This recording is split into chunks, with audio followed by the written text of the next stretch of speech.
যদি ভালো লাগে সুন্দর সুন্দর মন্তব্য করবেন, সুন্দর সুন্দর কমেন্টস করবেন, উৎসাহ লাগবে। যদি খারাপ লাগে উৎসাহ দিবেন, খারাপ মন্তব্য করে মনটাকে ভেঙে দিবেন না।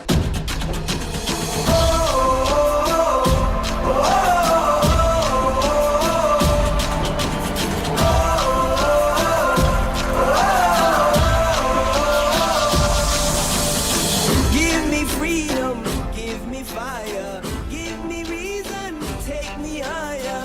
See the champion. খুব কষ্ট মুখস্থ করার যাতনায়, খুব কষ্ট। কেন বুঝে না বাচ্চারা একটি মুখস্থ সারা জীবনের কান্না। সব কিছু পড়তে হবে আমাদেরকে বেসিক দিয়ে, বুঝে বুঝে। বেসিক হচ্ছে ফিজিক্সের অন্যতম বেস। এখন দেখবো ডট অ্যান্ড ক্রস গুণনের স্পেশাল কেস। প্রত্যেকটা কথাই যেন বেসিক খুঁজে পান, তার জন্য আমি সায়েম রহমান।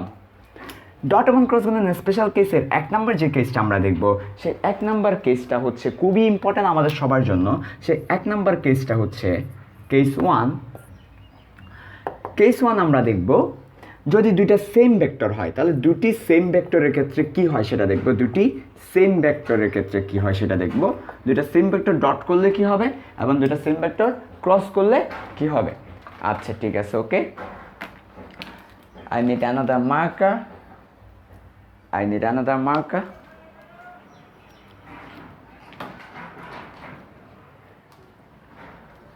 ওকে, তাহলে আমরা নর্মালি জানি, আমি একটু আমার এখানে চিপাই লিখে রাখছি, দুইটা ভেক্টরের মধ্যে যখন আমরা ডট করি তখন একটা ভেক্টরের মান নিই আর একটা ভেক্টরের ছায়ার মান নিই, ঠিক আছে। আচ্ছা, আর যখন দুইটা ভেক্টরের মধ্যে আমরা ক্রস করি তখন একটা ভেক্টর নিই আর একটা ভেক্টর নিই, অর্থাৎ তাদের মান নেওয়ার পরে তাদের মধ্যেও অ্যাঙ্গেল নিই। এরপর আমরা একটা কি নিই, একটা ধিক নিই। আচ্ছা ঠিক আছে। সো দুইটা সেম ভেক্টরের মধ্যে যখন আমরা ডট করব, সো ডট প্রোডাক্টটা কি হবে, ডট প্রোডাক্ট অফ দুইটা সেম ভেক্টর, সেক্ষেত্রে হচ্ছে এ ডট এ। তাহলে একটা ভেক্টরের মান নাও আরেকটা ভেক্টরের ছায়ার মান নাও। কোন একটা ভেক্টরের ছায়ার মান হচ্ছে কি ওই ভেক্টরটা আর হচ্ছে cos থিটা। তাহলে ওই ভেক্টরটা এবং cos থিটা নিলে ছায়ার মান পাবো। এবার তাহলে আসবো না, তাহলে এর সাথে এ যদি গুণ করি কি হবে, এ স্কয়ার হবে। আর cos থিটা, ও আমার ভাইয়েরা, এ এবং এ দুইটাই তো সেম ভেক্টর মানে সেম দিকে আছে। সেম ভেক্টর মানে কি হবে, সেম দিকে। দুইটা ভেক্টর, দুইটা সেম ভেক্টর মানে সেম তো, ভেক্টর তো সেম। মানে ব্যাপারটা হচ্ছে কি জানো, ব্যাপারটা হচ্ছে এই যে আমার কাছে একটা এ ভেক্টর আছে, এই এ ভেক্টরের সাথে এ ভেক্টরকে গুণ করব, ও নিজের সাথে নিজেকেই গুণ করব। এমন না যে এ ভেক্টর একটা এখানে আছে আর একটা এ ভেক্টর এখানে আছে, এরকম কিন্তু বলে নাই। কেন এরকম হবে না, কারণ এ ভেক্টর একটা এখানে আছে আর একটা ভেক্টর যদি এই জায়গায় থাকে ওটা আর এ থাকবে না। সেম ভেক্টরের সংখ্যা কি জানো, দুইটা ভেক্টর যদি একদম সেম ভেক্টর মানে ওই ভেক্টরটাই, নতুন করে কোনো ভেক্টর নাই, ঠিক আছে। এমনও হইতে পারে না যে এই বরাবর দুইটা এ ভেক্টর আছে, এটাও কিন্তু না। এ ভেক্টর মানে একটাই ভেক্টর, এরকম দুইটা থাকলে তখন এটাকে আর এ বলবো না, এটাকে অন্য কিছু নাম দিতে হবে, ঠিক আছে। আচ্ছা, তাহলে সেম ভেক্টর বলতে বুঝাচ্ছি দুইটা ভেক্টর একই জিনিস, একই ভেক্টরটা। তো দুইটা একই ভেক্টরের মধ্যে অবশ্যই দুইটা সেম ভেক্টর, তাহলে সেম বরাবর থাকবে, তাহলে তাদের মধ্যে অ্যাঙ্গেল হচ্ছে 0। দুইটা সেম ভেক্টরের মধ্যে অ্যাঙ্গেল কত হবে, 0 হবে, কারণ দুইটা তো সেম। ভিন্ন কোণে থাকলে তখন তো সেম বলতাম না, ভিন্ন বলতাম। তাহলে cos 0 মান কত, cos 0 মান 1, তাহলে আমরা পাচ্ছি a স্কয়ার। ওয়াও, আজকে থেকে মনে রাখবা, দুইটা সেম ভেক্টরকে ডট করলে কি পাওয়া যায়, ওই ভেক্টরের মানের বর্গ পাওয়া যায়। তাহলে দুইটা সেম ভেক্টরকে ডট করলে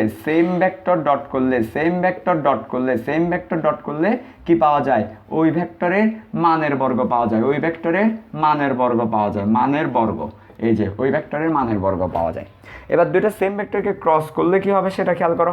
দুইটা সেম ভেক্টরকে যদি ক্রস করি, সেম ভেক্টর মানেই বলে দিছি আমি, ক্রস মানে এরপর সাইন, তারপর তাদের মধ্যে অ্যাঙ্গেল, তারপরে দিক। এবং সাইন 0 এর মান 0, ফলে বাকি সবই 0, দিক সব সদর বদল হয়ে যাবে, 0 হয়ে যাবে। সাইন 0 এর মান তো 0, তাহলে পুরোটাই 0 হয়ে যাবে। তাহলে দুইটা সেম ভেক্টরকে ক্রস করলে 0 পাওয়া যায়, আন্ডা পাওয়া যায়। দুইটা সেম ভেক্টরকে ক্রস করলে আন্ডা পাওয়া যায়। আর দুইটা সেম ভেক্টরকে ডট করলে কি পাওয়া যায়, ওই ভেক্টরের মানের বর্গ পাওয়া যায়, দুইটা সেম ভেক্টরকে ডট করলে কি পাওয়া যায়, ওই ভেক্টরের মানের বর্গ, আর ক্রস করলে 0 পাওয়া যায়। আচ্ছা, এবার আসো 2 নম্বরের special case. Yo very nice. This is the mother production. Hey আমার বোর্ডটা তো ময়লা হয়ে যাইতেছে। হে কেন যে ময়লা হয়ে যায় আমি তো জানি না। না না না না না। কেস টু আসো। কেস টু হচ্ছে, কেস টু কি বলো না? কেস টু হচ্ছে যদি এমন হয় যে লম্ব হওয়ার শর্ত, লম্ব হওয়ার শর্ত, পারপেন্ডিকুলার হওয়ার শর্ত। আচ্ছা দেখি দুইটা ভেক্টর কখন লম্ব হবে সেই শর্তটা আমরা দেখব। ও আমার মনু রা, খেয়াল করো, মনে করো এ ভেক্টরটা লম্ব ভি ভেক্টরের উপরে, তাহলে আমি এখান থেকে কি বলতে পারি? এখান থেকে বলতে পারি এ এবং বি এর মধ্যবর্তী অ্যাঙ্গেল কত? 90 ডিগ্রি। এ ভেক্টরটা লম্ব বি ভেক্টর, এই যে কোণ এরকম করে হা হা উল্টা বি এর মতো যেটা দেখবা ওটা হচ্ছে কোণ চিহ্ন, তাহলে এ এবং বি এর মধ্যবর্তী কোণ হচ্ছে 90 ডিগ্রি। এবার আমরা করব কি, দুইটা ভেক্টর যদি লম্ব হয় তারপর তাদের ডট করে দেখব। তাহলে এ ডট বি করলে কি আসে দেখো, একটা ভেক্টর নাম আর একটা ভেক্টরের ছায়ার মান নাও। আচ্ছা এ ভেক্টর নিলাম, বি ভেক্টর নিলাম কস, আর তাদের মধ্যবর্তী কোণ, তাদের মধ্যবর্তী কোণ হচ্ছে 90। কস 90-র মান আন্ডা, কস 90-র মান আন্ডা, তাহলে আমার এই পুরো জিনিসটাই হয়ে যায় আন্ডা। আন্ডা হয়ে যাচ্ছে। তাহলে দুইটা ভেক্টরকে ডট করলে আন্ডা পাবো কখন? যখন তারা 90-তে থাকবে। কথাটাকে উল্টাভাবে বলা যায়? অবশ্যই যায়। কিভাবে বলবো কথাটাকে? আমরা বলবো দুইটি ভেক্টরের কি গুণন ডট গুণন, কি হলে আন্ডা হলে কি হবে? লম্ব হবে। এ লম্ব বি হবে। এটাকে লম্বের চিহ্ন বলা হয়। এরকম একটা দিবা, তারপর এরকম একটা দিবা, এটাকে লম্বের চিহ্ন বলা হয়। তাহলে একসাথে সবাই জিকির করবো এখন। দুইটা ভেক্টরের কি গুণন ডট গুণন, কি গুণন ডট গুণন, কি হলে আন্ডা হলে, কি হলে আন্ডা হলে কি হবে? লম্ব হবে। কি হবে? লম্ব হবে। দুটা ভেক্টরের কি গুণন ডট গুণন, কি হলে আন্ডা হলে কি হবে? লম্ব হবে। তাহলে দুটা ভেক্টরের ডট গুণন যদি আন্ডা হয় তাহলে সে লম্ব হবে। এই যে দুইটা ভেক্টর ডট গুণন আন্ডা হলে সে কী হবে? লম্ব হবে, 90 হবে। তো অনেক সময় তোমাকে প্রশ্ন করবে দুইটা ভেক্টরের লম্ব হওয়ার শর্ত কি? দুইটা ভেক্টরের লম্ব হওয়ার শর্ত হচ্ছে কি হতে হবে? তাদের ডট গুণনকে আন্ডা হতে হবে। ঠিক আছে, এবার আমরা দেখব দুইটা ভেক্টর লম্ব, এবার ক্রস গুণন করলে কি হয় সেই জিনিসটা আমরা দেখব। ক্রস গুণন করলে অ্যাকচুয়ালি কি হবে সেই জিনিসটা দেখব। অস্থির ফিজিক্স মনে রাখতে হবে। এ ক্রস বি, তাদের মধ্যবর্তী কোণ কত? 90 ডিগ্রি। তাহলে এ ক্রস বি মানে এর মান, বি এর মান সাইন, তারপরে 90, তারপরে এইটা, তাহলে এর মান বসে যাবে, বি এর মান বসে যাবে, আর এটা বসে যাবে। সাইন 90 মান তো 1, সাইন 90 1, তাহলে এ বসবে, বি বসবে, আর দিকটা থাকবে। ঠিক আছে, এটা হচ্ছে দুইটা ভেক্টরকে ক্রস করলে কি পাওয়া যায় সেটা। তাহলে খুবই মজার একটা বিষয় হচ্ছে দুইটা ভেক্টরকে ক্রস করার পরে এ বি পাবো, ওই দুইটা ভেক্টরের মান পাবো কখন? দুইটা ভেক্টরকে ক্রস করার পর এ বি পাবো বা ওই জিনিসটার মান পাবো যখন সেটা 90-তে থাকবে। এটার একটা ফিলিংস আমি দিতে পারি তোমাদেরকে। দেখো দুইটা ভেক্টরকে ক্রস করা মানে বলেছিলাম সামান্তরিকের ক্ষেত্রফল, সামান্তরিকের ক্ষেত্রফল। ঠিক আছে, আর এ বি, এ মানে হচ্ছে দৈর্ঘ্য, বি মানে হচ্ছে প্রস্থ। তাহলে খেয়াল করো একটা ভেক্টর আছে আমার কাছে এ বরাবর এ, আর একটা ভেক্টর আছে আমার কাছে এ বরাবর বি, এবং তাদের মধ্যবর্তী কোণ হচ্ছে কত? 90 ডিগ্রি। তাহলে সেই ক্ষেত্রে তাদের ক্ষেত্রফলটা কি হয়? সেক্ষেত্রে তাদের ক্ষেত্রফলটা হয়ে যায়, সেক্ষেত্রে তাদের ক্ষেত্রফলটা হয়ে যায় একটা আয়তক্ষেত্রের ক্ষেত্রফল, একটা আয়তক্ষেত্রের ক্ষেত্রফল। তা আয়তক্ষেত্রের ক্ষেত্রফল হচ্ছে দৈর্ঘ্য গুণ প্রস্থ, তাহলে আয়তক্ষেত্রের ক্ষেত্রফল এ বি। এটাই হচ্ছে তার মানের ফিলিংসটা, যে দুইটা ভেক্টর 90-তে থাকলে তাদের ক্ষেত্রফল হবে দৈর্ঘ্য গুণ প্রস্থ। এখান থেকে মূলত আয়তক্ষেত্রের ক্ষেত্রফল আসছে, এটাও বলা যায়। আচ্ছা ঠিক আছে, ওকে। তাহলে আমাদের 2 নম্বরের স্পেশাল কেস হচ্ছে যদি লম্ব হয় তাহলে কি হবে? তাহলে লম্ব হলে ডট গুণনের ক্ষেত্রে ডট গুণন করার পরে 0 পাবো, আর ক্রস গুণন করার পরে কি পাবো? এ বি পাবো। আর 1 নাম্বার কেস আমরা কি দেখেছিলাম? দুইটা সেম ভেক্টর হলে ডট করলে তার বর্গ পাওয়া যায়, ডট করলে বর্গ পাওয়া যায়, আর ক্রস করলে 0 পাওয়া যায়। বুঝতে পারছো? আচ্ছা ওকে। তাহলে এখান থেকে এবার আমরা একটা সামারি লিখবো, একটা মেডিকেলের প্রশ্ন দেখবো, আমরা মেডিকেলের প্রশ্ন দেখবো, সেটা খেয়াল করো, সবাই ভালো করে খেয়াল করো। ঠিক আছে, দেখো A vector not equal to 0, B vector not equal to 0, but আমি যদি এ ক্রস বি করি, এ ডট বি করি, আমি যদি এ ডট বি করি তাহলে আমি কি পাচ্ছি? 0 পাচ্ছি। হয় কখন? যখন আমার অ্যাঙ্গেলটা কত হচ্ছে? যখন আমার অ্যাঙ্গেলটা 90 ডিগ্রি হচ্ছে। তাহলে এ ভেক্টর 0 না, বি ভেক্টর 0 না, কিন্তু তাদের ডট 0 হইতে পারে যদি আমার অ্যাঙ্গেলটা 90 হয়। এটা মেডিকেল আসছিল একবার। নিচের কোন সত্যে দেখো দুইটা ভেক্টর নিজেরা অশূন্য, এটাকে বলা হয় অশূন্য ভেক্টর।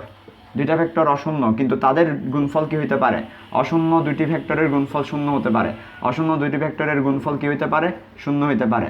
অশূন্য দুইটি ভেক্টরের গুণফল শূন্য হতে পারে, এটা আমাদের করে আসতে পারে। তাহলে অশূন্য মানে তাদের প্রত্যেকটা ভেক্টর একজনও শূন্য না, কিন্তু তারা যদি 90-তে থাকে তাহলে তাদের ডট গুণফল কী হয়ে যাবে? শূন্য হয়ে যাবে। বুঝতে পারছো? আচ্ছা ঠিক আছে, এখান থেকে আমরা আরেকটা কথা বলে ফেলতে পারি। हवा में उड़ता जाए मोरा लाल दुपट्टा मलमल का, जो मोरा लाल दुपट्टा मलमल का हो जी इधर उधर लहराए मोरा लाल दुपट्टा मलमल का, जो मोरा लाल दुपट्टा मलमल का हो जी हवा में उड़ता जाए मोरा लाल दुपट्टा मलमल का, जो मोरा लाल दुपट्टा मलमल का हो जी সো এখান থেকে একটা স্পেশাল জিনিস আমরা দেখতে পারি। আমরা সবাই জানি, আমরা সবাই কি জানি? আমরা সবাই জানি যে কাজ সমান বল ইন্টু বলের দিকে সরণের উপাংশ, সরণের উপাংশ, সরণের উপাংশ, উপাংশ। ও আমার ভাইয়েরা, বলের দিকে সরণের উপাংশ বলতে কি বোঝায়? তার আগে আমার মার্কার গায়েব হয়ে গেছে। মার্কার এত গায়েব হয়ে যায় কেন? কে পেয়েছি মার্কার। তাহলে বল নিবা আর বলের দিকে সরণের উপাংশ বলতে বোঝায় ছায়া। তাহলে এস কস থিটা নেব, এটাকেই তো আমরা বলতে পারি যে এফ ডট এস। তাহলে এটাকেই তো আমরা ডাব্লিউ বলতে পারি। তাহলে কাজ মানে হচ্ছে বল ইন্টু সরণের ডট গুণফল। এফ ডট এস করলে তুমি কাজ পাবা, এটাকে আমরা বলতে পারি এফ এস কস থিটা করলে তুমি কাজ পাবা। তার মানে ভাইয়া আমরা তো 9-10-এ পড়ে আসছি কাজ মানে এফ এস ছিল। হ্যাঁ, কাজ মানে এফ এস, ডাব্লিউ সমান এফ এস হয় যখন আমার টিটা কত হবে? যখন আমার টিটা 0 ডিগ্রি হবে। যখন আমার টিটা 0 ডিগ্রি হবে তখন ডাব্লিউ সমান এফ এস হবে। তাহলে ভাই আমরা কি 9-10-এ শুধু একটা স্পেশাল কেস পড়ে এসেছি? ইয়েস, আমরা 9-10-এ শুধু ডাব্লিউ সমান এফ এস পড়ছি। এটা ছিল বল এবং সমান একই দিকে হলে, একই দিকে 0 ডিগ্রি মানে একই দিকে হলে তখন ডাব্লিউ সমান এফ এস। আর যদি ভিন্ন দিকে হয় তাহলে আজ থেকে কাজ সমান এফ এস নয়, F S cos theta, F dot S. আচ্ছা ঠিক আছে, তাহলে এবার আমরা আমাদের 2 নম্বর স্পেশাল কেস দিয়ে যদি এই ঘটনা ব্যাখ্যা করি, তো আমি যদি বলি তোমাকে খেয়াল করো, এটা একটা বুয়েটের প্রশ্ন, বুয়েটের একটা আগে এমসিকিউ যখন হতো বুয়েটে তখন এটা আসছিল। তো আমরা একটু করে খেয়াল করি এটা। তাহলে ডাব্লিউ বা কাজ সমান যদি এফ এস হয় বা ডট গুণন হয়, বল এবং সরণের মধ্যে ডট গুণন করলে কাজ পাওয়া যায়। তো বুয়েটে একবার একটা প্রশ্ন আসছিল, সেটা হচ্ছে এই ধরনের, ভালো করে খেয়াল করো সবাই, যে তোমার একটা বস্তুকে কেন্দ্রে বেঁধে বা কেন্দ্রের মধ্যে বেঁধে ঘোরাচ্ছি, বস্তুটা ঘুরতেছে। এবার প্রশ্ন করছে কাজ কত? তো কাজ হচ্ছে আসলে শূন্য। কেন কাজ শূন্য সেটা ভালো করে খেয়াল করো। বস্তুকে যখন ঘোরাই, বস্তু কেন্দ্রের দিকে একটা বল অনুভব করে, কেন্দ্রের দিকে যে বল অনুভব করে তাকে আমরা বলি কেন্দ্রমুখী বল। কেন্দ্রমুখ করে যে বল সেটা হচ্ছে কেন্দ্রমুখী বল, যেটা তোমরা বাংলাদেশ ও বিশ্ব পরিচয় পড়ে এসেছো। কেন্দ্রমুখী বল, এই কেন্দ্রমুখী বল আমরা আবার পড়বো নিউটনিয়ান মেকানিক্সে গিয়ে। কেন্দ্রমুখী বল। আর বস্তু বৃত্তাকার পথে যাচ্ছে, বস্তুকে যদি হঠাৎ করে ছেড়ে দিতাম তখন বস্তু এভাবে চলে যেত, এই জায়গায় ছেড়ে দিলে বস্তু এদিকে চলে যেত, বস্তুকে এই জায়গায় ছেড়ে দিলে এদিকে চলে যেত, বস্তুকে এই জায়গায় ছেড়ে দিলে এদিকে চলে যেত। তার মানে আমরা বলতে পারি কোনো একটা বৃত্তাকার পথে ঘোরার সময় বস্তুর দিক হচ্ছে, বস্তুকে ওই মুহূর্তে ছেড়ে দিলে যেদিকে যাবে সেটা হচ্ছে বস্তুর দিক, এবং সেটা হচ্ছে বৃত্তের স্পর্শক বরাবর, স্পর্শক বরাবর, স্পর্শক বরাবর, স্পর্শক বরাবর। তাহলে আমরা এখানে বলতে পারি স্পর্শক বরাবর। তাহলে একটা জিনিস খেয়াল করো, তাহলে সরণের দিক কোন দিকে? সরণের দিক হচ্ছে স্পর্শক বরাবর, স্পর্শক বরাবর, স্পর্শক। আর কেন্দ্রমুখী বলের দিক কোন দিকে? ব্যাসার্ধ বরাবর। কেন্দ্রমুখী বলের দিক কোন দিকে?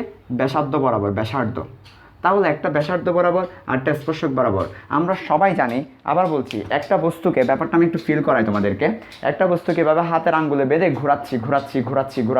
তাহলে এভাবে যদি একটা বস্তুকে কেন্দ্রে বেঁধে ঘোরাই তাহলে দেখা যাবে যে কেন্দ্রের দিকে একটা বল অনুভব করছে, যেটাকে কেন্দ্রমুখী বল বলবো, আর বাইরের দিকে ঘুরতেছে এটাকে আমরা বলবো কি? সরণের দিক। এবং আমরা সবাই জানি কেন্দ্রমুখী যেটা কেন্দ্রের দিকে সেটা ব্যাসার্ধ বরাবর কাজ করতেছে, আর যেটা সরণের দিক সেটা স্পর্শক বরাবর কাজ করতেছে। তো একটা বৃত্তের আমরা সবাই জানি একটা বৃত্তের ব্যাসার্ধের সাথে স্পর্শকটা 90-তে থাকে, তাহলে ব্যাসার্ধের সাথে অলওয়েজ মনে রাখবা বৃত্তের ব্যাসার্ধের সাথে স্পর্শক কিসে থাকে, সবসময় 90 ডিগ্রি অ্যাঙ্গেলে থাকে, যেটা আমাদের 9 টেনের জ্যামিতিতে প্রমাণ ছিল। আচ্ছা, তাহলে ব্যাসার্ধের সাথে স্পর্শক যদি 90-তে থাকে, তাহলে বলের সাথে সরণের কোণ কত? বলের সাথে সরণের কোণ হচ্ছে 90 ডিগ্রি। তাহলে কাজ কত হবে? কাজ সমান হচ্ছে F.S। তাহলে F.S সমান 0 হবে, কারণ আমরা বলেছিলাম তোমাদেরকে যে দুইটা ভেক্টর যদি 90-তে থাকে তাহলে তার ডট গুণফল কত হয়? 0 হয়। তাহলে আমরা এখান থেকে বলতে পারি যে আমরা যখন এভাবে কোনো একটা বস্তুকে বৃত্তাকার পথে ঘোরাবো তখন আসলে আমরা কোনো কাজ পাবো না, তাহলে আমরা তখন কোনো কাজ পাবো না। আবার আমরা এভাবেও বলতে পারি যে বল এমন সরণের মধ্যবর্তী কোণ যদি 90 হয়ে যায়, বল এমনভাবে আমি বল প্রয়োগ করছি কিন্তু বস্তু উপরের দিকে যাচ্ছে, আমি বস্তুকে বল প্রয়োগ করছি এবার আবার বস্তু চলে যাচ্ছে উপরের দিকে, এরকম হতে পারে, সেক্ষেত্রে আমার কত হবে? কাজ 0 হবে। তাহলে বলের সাথে সরণের মধ্যবর্তী কোণ যদি 90 হয়, অলওয়েজ তুমি কাজ করবা কিন্তু কোনো কাজ পাবা না, কাজ 0 হবে। বুঝাতে পেরেছি? ওকে, তাহলে আমাদের 2 নম্বর স্পেশাল কেস শেষ। এবার 3 নম্বরের স্পেশাল কেস আমরা দেখব। চলো 3 নম্বরের স্পেশাল কেসটা দেখি। 3 নম্বরের স্পেশাল কেস হচ্ছে কেস 3। সো কেস 3তে আমরা যেটা পড়বো সেটা হচ্ছে একক ভেক্টর। একক ভেক্টরের ডট এবং ক্রসের স্পেশাল কেস দেখবো, একক ভেক্টর হলে কি হয়। তো ফার্স্ট অফ অল আসো একক ভেক্টর, আমরা একটা জিনিস মাথায় রাখবো, একক ভেক্টরের ডেফিনেশনটা কি? যে ভেক্টরের মান 1 সেটাই একক ভেক্টর। আর কি দিকটা আছে, দিকটা নিয়ে আমরা পরে বলছি। আচ্ছা, তাহলে ফার্স্ট অফ অল খেয়াল করো, 1 নম্বর হচ্ছে আই এর সাথে যদি আমি আই ডট করি কি পাওয়া যায়? দেখো I dot I cap dot I cap কী পাওয়া যাবে সেটা দেখো। আই এর মান কত? আই এর মান হচ্ছে 1 এবং দিক হচ্ছে x অক্ষের দিকে। আবার এই আই এর মান কত? তার মানও 1। আচ্ছা, এবং দিক কোন দিকে? x অক্ষের দিকে, দুজনেরই, তাহলে cos 0 ডিগ্রি। কারণ আই ডট আই মানে তো সেম ভেক্টর, দুটা সেম ভেক্টরকে গুণ করলে তো অবশ্যই অ্যাঙ্গেল 0 হবে। এবং একটু আগে বলেছি দুটা সেম ভেক্টরকে গুণ করলে অ্যাঙ্গেল কত? 0 হবে। তাহলে 1.1 cos 0 ডিগ্রি, cos 0 মানও 1, তাহলে 1 ইন্টু 1 তার মানে 1 এর সাথে 1 গুণ করলে 1ই পাওয়া যাবে। তাহলে দুটা সেম ভেক্টরকে ডট করলে তাদের মানের বর্গ পাওয়া যায়। তো এখানে মানের বর্গ বলছি না, দুটা সেম ভেক্টরকে ডট করলে মানের বর্গ পাওয়া যায়। তো এরা তো এদের মান তো 1, ইউনিক ভেক্টর, একক ভেক্টর মান তো 1, তাহলে মানের বর্গ 1 বর্গ 1। অথবা আমরা এভাবেও বের করতে পারি 1 ইন্টু cos 0 ডিগ্রি মান 1, তাহলে 1 আসে। তাহলে এখান থেকে আমরা বলতে পারি আই ডট আই সমান 1। শুধু আই ডট আই সমান কি 1 না, জে ডট জে সমানও 1, সেম ভেক্টর হলেই 1, সেম একক ভেক্টর হলেই 1, কারণ একক ভেক্টরের সেম একক ভেক্টর ডট করা মানে তাদের মানের বর্গ, তো ওদের মান হচ্ছে 1, তাহলে তাদের মানের বর্গ 1 হবে। আচ্ছা, তাহলে এটা আমার এমসিকিউতে আসতে পারে আই ডট আই সমান 1, জে ডট জে সমান 1, কে ডট কে সমান 1। এবার চলে যাব ভিন্ন ভেক্টরের মধ্যে ডট করলে কি হয়, আই ডট জে করলে কি হবে সেটা দেখব। আই ডট জে করলে কি হয়, আই এর সাথে যে আই হচ্ছে x অক্ষ বরাবর আর জে হচ্ছে y অক্ষ বরাবর, এটা হচ্ছে আমার x এক্সিস বরাবর আর এটা হচ্ছে আমার y এক্সিস বরাবর। তো এখন দুইটা x এক্সিস এবং y এক্সিসের মধ্যবর্তী কোণ কত? x এক্সিস এবং y এক্সিসের মধ্যবর্তী কোণ হচ্ছে 90 ডিগ্রি। তাহলে আই এর সাথে যে যদি আমি ডট করি তাহলে আমি পাচ্ছি 1 এরপরে ইন্টু 1 ইন্টু cos 90 ডিগ্রি। তাহলে cos 90 এর মান কত? cos 90 এর মান 0, তাহলে আমার কত আসবে? 0 আসবে। একটু আগে আমি তোমাদেরকে বলছি দুইটা ভেক্টর যদি 90-তে থাকে তাদের ডট করলে 0 পাওয়া যায়। 0 কখন পাবো? দুইটা ভেক্টর 90-তে আছে তাদের ডট করলে। তাহলে এখান থেকে আমরা বলতে পারি আই ডট জে যা, জে ডট আইও তা, কারণ ডট গুণন বিনিময় বিধি মেনে চলে, তাহলে তার মানও 0। এখান থেকে আমরা বলতে পারি যে আমরা আরও বলতে পারি যে আই এর সাথে কে করো, এর পরবর্তীতে তাও 0 পাবা, জের সাথে কে করো তাও 0 পাবা, এর পরবর্তীতে যেটাই করো না কেন তুমি, অর্থাৎ ভিন্ন ভিন্ন ধর্মী একক ভেক্টরের মধ্যে ডট করলে 0 আসবে, কারণ প্রত্যেকটা এক্সিসের সাথে প্রত্যেকটা এক্সিস 90-তে আছে। তাহলে প্রত্যেকটা এক্সিসের সাথে প্রত্যেকটা এক্সিস 90-তে থাকার কারণে আই এর সাথে কে 90, তখন আমরা কি পাবো? 0 পাবো। জের সাথে কে কি 90, তখন আমরা 0 পাবো। সবগুলোর ক্ষেত্রে 0 পাবো। তাহলে সেম একক ভেক্টর যদি আমরা ডট করি তাহলে 1 পাবো, আর ভিন্ন ভিন্ন একক ভেক্টর যদি আমরা ডট করি তাহলে 0 পাবো। সেম একক ভেক্টর ডট করলে 1 পাবো, আর ভিন্ন ভিন্ন একক ভেক্টর ডট করলে 0 পাবো। ক্লিয়ার? আচ্ছা, এবার ক্রসের ক্ষেত্রে আসো। ক্রসের ক্ষেত্রে কি হবে খেয়াল করো। তাহলে ডটের ক্ষেত্রে বুঝলাম 0 এবং 1 হবে। এবার ক্রসের ক্ষেত্রে খেয়াল করো, ক্রস যেটা আমাদের জন্য খুব ইম্পর্টেন্ট। ক্রসের ক্ষেত্রে আমরা দেখতে পাচ্ছি যে মনে করো first of all I cap cross I cap. আচ্ছা, দেখো সেম ভেক্টর, তাহলে আমরা মান নিব 1, তারপর সাইন নিব 0 ডিগ্রি, তারপর আমরা তাদের দিক নিব ইটা। তা আমি একটা আগে বলেছি সাইন জিরো মানে জিরো, এবং তোমাদেরকে প্রথম কেস আমরা দেখিয়েছিলাম দুইটা সেম ভেক্টরের ক্রস করলে কিন্তু তাদের কি হয়ে যায়, গুণফলটা শূন্য হয়ে যায়, ঠিক আছে, তাহলে একবার জিরো হয়ে যাবে। আমি তোমাদের এখানে বলতে পারি, এখানে একটা কনফিউশন আছে, ভাইয়া মান না হয় জিরো হচ্ছে, দিক কি হবে? দিক আসলে ভেক্টর তো জিরো, জিরো ভেক্টর তো আমরা বলতে পারি যে ওর মান জিরো, মানেও তো আসলে ওর কোনো ইয়াই নাই। দিক তোমরা ক্রস গুণন করে আয়ের সাথে আয় ক্রস গুণন তো করতে পারবে না, দুটা সেম দিকে আছে, সেম দিকে হলে কাকে কার দিকে ঘোরাবা, ফলে এটা জিরো ভেক্টর, এটা কোনো দিকও নাই, এটা কিছু নাই, এটাকে আমরা বলি নাল ভেক্টর, এটাকে আমরা বলি নাল ভেক্টর, এটাকে আমরা বলি ওরি ভেক্টর, এটাকে আমরা বলি শূন্য ভেক্টর, এটাকে আমরা বলি জিরো ভেক্টর। হ্যাঁ, এটাকে ভেক্টর বলা যাইতে পারে। আবার ভেক্টর বলে মানে তো ভাইয়া দিক এবং ইয়া থাকে। নাল ভেক্টরের মান কত? নাল ভেক্টরের মান হচ্ছে শূন্য। নাল ভেক্টরের দিক নিয়ে আমরা কনসার্ন না, কারণ শূন্য বলতে বোঝাচ্ছে সেটা একটা বিন্দু পথ, তো একটা বিন্দুর কোন দিকে দিক দিব আমরা যদিও তাকে জিরো ভেক্টর বলছি কারণ সে ভেক্টর থেকে এসেছে, ভেক্টরের প্রোডাক্ট অবশ্যই ভেক্টরই হবে, তাই আমরা তাকে ভেক্টর বলছি, জিরো ভেক্টর, ঠিক আছে। জিরো ভেক্টরের দিক কোন দিকে? জিরো ভেক্টর একটা বিন্দু পথ যার কোনো দিক আমরা জানি না, তাহলে এটাকে ভেক্টর কেন বলছি? কারণ এটা ভেক্টর থেকে আসে, আমরা ধরে নিচ্ছি এটা ভেক্টর হবে, ঠিক আছে। বাট আমরা জানি না দিকটা আছে, আমরা জানি না, কারণ বিন্দুর দিক আমরা বের করতে পারি নাই, তাই আমরা বলছি বিন্দুর দিক বের করতে পারি নাই, তাই আমরা দিক নিয়ে কথা বলছি না। কিন্তু যেহেতু দুইটা ভেক্টরকে ক্রস করলে অবশ্যই একটা ভেক্টর পাওয়া যায়, তাই আমরা এটাকে ভেক্টর হিসেবে ঘোষণা করছি, নাল ভেক্টর। তাহলে নাল ভেক্টর বলছি, নাল ভেক্টর মানে যার মান শূন্য, সেই ভেক্টরটাকে বলছি নাল ভেক্টর। নাল ভেক্টর মানে শূন্য ভেক্টর, এবং এটার দিক কিন্তু আমরা জানি না, কনসার্ন না, এটার দিক নিয়ে আমরা মাথা ব্যথা করি না, কারণ এটা একটা বিন্দু। বুঝাতে পেরেছি? আচ্ছা, ভবিষ্যতে হয়তো দেখা যাবে বিন্দুর দিক বের হলে, তখন আমরা বুঝতে পারবো যে হ্যাঁ বিন্দুর দিক এটা। আচ্ছা, এবার ভিন্নধর্মী দুইটা ইয়ার মধ্যে যদি আমরা করি তাহলে কি হবে? সেম ধর্মী করলে তো জিরো পাওয়া যাচ্ছে। এবার আমরা দেখবো ভিন্নধর্মী করলে কি হবে। এই ভিন্নধর্মী করলে কি হবে, এই জায়গায় একটু আমাদের কনফিউশন আছে, সো একটু ভালো করে ক্লিয়ার করতে হবে এই জায়গাটা, ভালো করে খেয়াল করো। তোমাদেরকে বলেছিলাম এক্সিস এমনভাবে দাও যেন অ্যান্টি ক্লকওয়াইজ থাকে, তাহলে দেখো এক্স থেকে জে, ওয়াই থেকে জেড থেকে এক্স। এই সেম জিনিসটাকে আমরা যদি আই জে কে দিয়ে দেখাই, তাহলে এই হচ্ছে আমার আই, এই হচ্ছে আমার জে, আর এই হচ্ছে আমার কে। তাহলে জিনিসটাকে আমরা দেখাবো এভাবে, ভালো করে খেয়াল করো জিনিসটাকে। তাহলে আমরা দেখাবো আই থেকে জেতে যাচ্ছে, জে থেকে কেতে যাচ্ছে, কে থেকে আইতে যাচ্ছে, আচ্ছা ঠিক আছে। এটা হচ্ছে অ্যান্টি ক্লকওয়াইজ দিতে হয়, যেটা আমরা ট্রেডিশন বলেছিলাম, ঠিক আছে। এবং বলেছেন তুমি অন্যভাবেও দিতে পারো, তবে তুমি ট্রেডিশনটা ফলো করো, যেটা আমাদের বই স্যাররা এই ট্রেডিশনটা ফলো করে। আচ্ছা, তাহলে এবার একটা জিনিস খেয়াল করো ভালো করে। আমি বললাম যে আমার আয়ের সাথে জে ক্রস করলে কি পাওয়া যাবে, আয়ের সাথে জে ক্রস করলে কি পাওয়া যাবে। তাহলে আই হচ্ছে এক্স অক্ষ বরাবর আর জে হচ্ছে ওয়াই অক্ষ বরাবর। তাহলে এক্স অক্ষ বরাবর আছে আমার আই, আর ওয়াই অক্ষ বরাবর আছে আমার জে। তাহলে তাদের মধ্যে ক্রস করো, তাহলে ক্রস করলে কি পাওয়া যায় দেখো, আই হচ্ছে দিকে আর জে হচ্ছে দিকে। তাহলে ক্রস যখন আমি করতে যাব তখন আমার দিক আসে কোন দিকে? প্রথম ভেক্টর দিকে ডান হাত বসাও, আয়ের দিকে ডান হাত বসাও, দ্বিতীয় ভেক্টর দিকে ঘুরাও, তাহলে বাইরের দিকে দিক আসতেছে, এখন একটা জিনিস খেয়াল করো, আমার এক্স অক্ষ এই দিকে, ওয়াই অক্ষ এই দিকে, তাহলে জেড অক্ষ কোন দিকে হবে? তাহলে আমার জেড অক্ষ হবে এই দিকে। এটা বলেছিলাম যে তাহলে জেড অক্ষ হবে আমার এই বরাবর, এটা হচ্ছে আমার জেড অক্ষ, এবং বাইরের দিকে জেড অক্ষ বরাবর। আবার বলছি এক্স এর সাথে ওয়াই, তাহলে বাকিটা হচ্ছে জেড এক্সিস, তাহলে জেড এক্সিসের দিকে না। তাহলে দেখো আই এর মানও 1, জে এর মানও 1, তাহলে 1 × 1, তারপরে হচ্ছে সাইন 90 ডিগ্রি, তারপরে হচ্ছে এটা। আচ্ছা, তাহলে 1 1 এবং সাইন 90 এর মান 1, তাহলে মান হবে 1। কিন্তু দিক কোন দিকে? দিক হচ্ছে জেড অক্ষের দিকে, তাহলে জেড অক্ষের দিকে। তো তোমাদেরকে বলেছিলাম জেড অক্ষের পজিটিভ দিকে নাকি নেগেটিভ? পজিটিভ দিকে, বাইরের দিকে।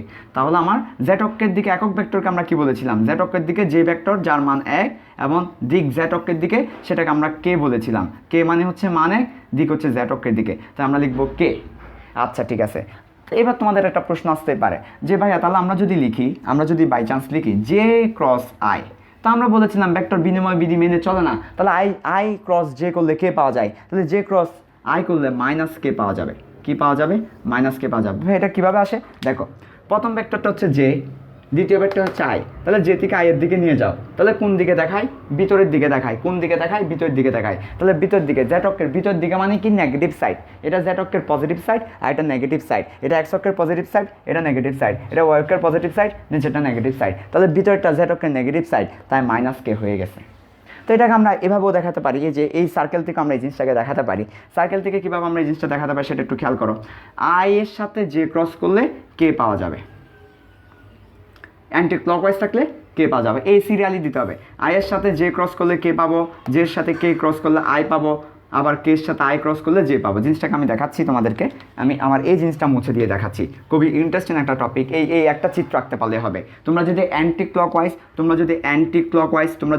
Clockwise I J K K বসাও তাহলে তোমরা ইজিলি ক্রস গুণন করতে পারবা। দেখো আয়ের সাথে জে ক্রস করব, তাহলে পরেরটা পাবো কে, অ্যান্টি ক্লকওয়াইজ পরেরটা পাবো। আবার জের সাথে কে করব, তাহলে জে আর কে, জের সাথে কে করলে কাকে পাবো, পরেরটা পাবো, আই পাবো। আবার কের সাথে আই করব, কের সাথে আইকে করলে কাকে পাবো, পরেরটা পাবো, জে কে। জিনিসটা কীভাবে আসে, জিনিসটা হচ্ছে যে দুটো অ্যাক্সিস যদি ক্রস করো তাহলে বাকি অ্যাক্সিসের দিকে তোমার কী হবে, বৃদ্ধাঙ্গুলি হবে বাকি অ্যাক্সিসের দিকে, সেটাই। এবং এই জিনিসটা কিন্তু অ্যান্টি ক্লকওয়াইজ হতে হবে। ভাইয়া ক্লকওয়াইজ হলে কী হবে, তাহলে এবার ক্লকওয়াইজ হলে কী হবে সেটা দেখো। তাহলে ক্লকওয়াইজ হলে কী হবে সেটা একটু দেখো। ক্লকওয়াইজ হলে তার বিপরীত হবে। তাহলে আমরা যদি জে ক্রস আই করি, মানে তুমি ক্লকওয়াইজ করতেছো, এবার জে ক্রস আই করতেছো, অ্যান্টি ক্লকওয়াইজ না, এই যে থেকে আইয়ের দিকে যাচ্ছ, তাহলে তোমাকে একটা মাইনাস কে দিতে হবে, বাকিটার মাইনাস। আবার মনে করো তুমি ক্লকওয়াইজ যাচ্ছ, আইয়ের সাথে কে করতেছো, তাহলে আই ক্রস কে। কীভাবে করতেছো, তুমি ক্লকওয়াইজ করতেছো, তাহলে তোমাকে মাইনাস জে দিতে হবে। বুঝতে পারছো? তাহলে অ্যান্টি ক্লকওয়াইজ হলে তুমি এভাবে দিতে পারো সরাসরি, আর যদি তুমি ক্লকওয়াইজ যাও তাহলে তোমার মাইনাস আসবে। কারণ ক্লকওয়াইজ যদি আমরা যাই, কাউকে ক্লকওয়াইজ ঘোরালে তোমরা ডান হাতকে ক্লকওয়াইজ ঘোরালে ভিতরের দিকে মানে মাইনাস। আর অ্যান্টি ক্লকওয়াইজ ঘোরালে বাইরের দিকে মানে প্লাস। এই জিনিসগুলো তুমি হাতে করে দেখো, তাহলে বুঝবা। শুধু আমার ভিডিও দেখে তাকাই থাকলে তুমি কিছু বুঝবা না। এই জিনিসগুলা একটু দেখবা, ভিডিও পোস্ট করবা, করে দেখবা, তারপর একেবারে ক্লিয়ার হয়ে যাবে। ঠিক আছে? তাহলে এই হচ্ছে একক ভেক্টরের তোমার যে স্পেশাল কেস ডট এবং ক্রস গুণনের সেই জিনিসগুলো, যেগুলো পরীক্ষা অনেক বেশি আসে, সেই জিনিসগুলো তোমাকে আস্তে আস্তে ক্লিয়ার করে নিতে হবে।